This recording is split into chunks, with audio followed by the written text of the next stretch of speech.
একটা কাহিনীর কিছু খণ্ড খণ্ড কাহিনী থাকে।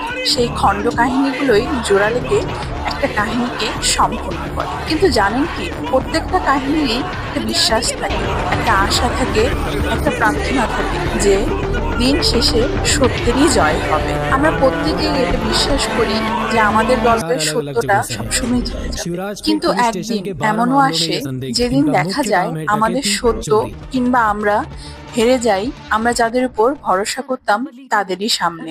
কিন্তু সত্যকে যতই অন্ধকারে রাখা হোক না কেন, একদিন না একদিন সত্য সামনে এসেই পড়ে।